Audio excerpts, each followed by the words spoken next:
about their lives. But the way they phrase things, sometimes they surprise me with how much they hurt. You know, people who are struggling with issues in the past. And I start writing it, and then let's say I have two characters and they're in dialogue. And she'll say, well, you don't understand, this is what I mean, and she'll go into this. And sometimes I'll be like, wow, where did that come from? And frankly, I don't know. I think that's all part of the creative process that I don't understand at all. I can give you a logical, step-by-step how I come up with a story, but in the end, there comes a point when you just know whether it's right or wrong, and you know whether dialogue. So yeah, I think the depth of memories of my characters sometimes surprises me as I get to know them. Thank you. Hi, my name is Dia. I'm with femaleauthor.com. Hello. I'd like to know if you ever considered collaborating with another author, and would this be what you write about? Have I ever considered collaborating? Considered it, but I haven't taken any steps to make that more possible one way or the other.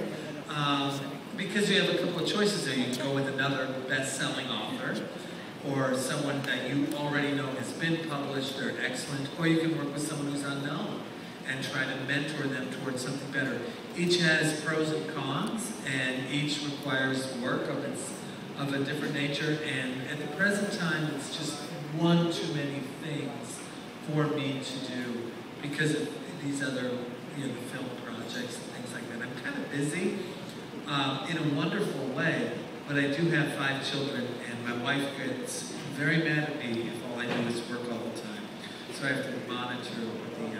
So you did collaborate with your brother? Although I did collaborate with my brother. 3 weeks with my brother. Yeah, but she said a real writer, I think.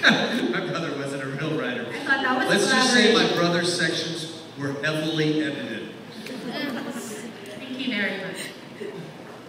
Hi again, Nicholas. Hello. I'm here. Yes. I just want to know what was your inspiration behind A Walk to Remember, and second, how do you choose the locations for your stories? Okay, the inspiration behind A Walk to Remember, that's the story of my sister, my younger sister. She, fabulous person. She was in many ways Jamie Sullivan. She wasn't the daughter of a minister, but many of these attributes that she had, this kindness, this sense of being an outcast, this ugly brown cardigan sweater, carrying a Bible to school, this was all my sister. And like Jamie Sullivan, she also had a single dream, and it was to get married one day. And I remember she told me this. I said, what's your dream? She's like, I want to get married. I'm like, that's it?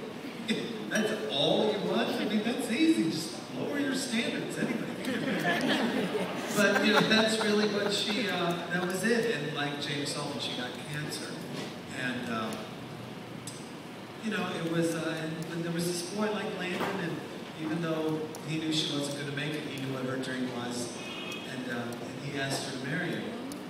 And I remember thinking at that time when that happened that it was just the sweetest thing that anyone's ever done for anybody. So I wrote that story of A Walk to Remember because of my sister. And she was still living when it was finally published, and I gave it to her. And a couple months later, I said, I called her up and I said, have you read the book? And she said, no. And I said, why not? And she said,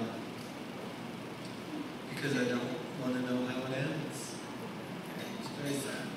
She ended up passing away a few months later. And I wrote that novel for her.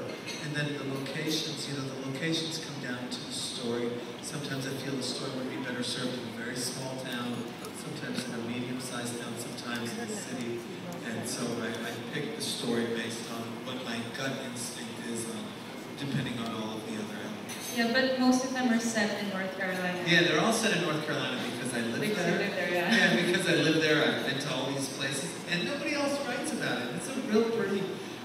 It's no prettier than lots of places in the world. I'm partial to it, but I like that slow river, Spanish moss, big draping you know, these creeks as still as glass. I like that, and it's a place where I've chosen to live, and it's a place I can recreate in a very vivid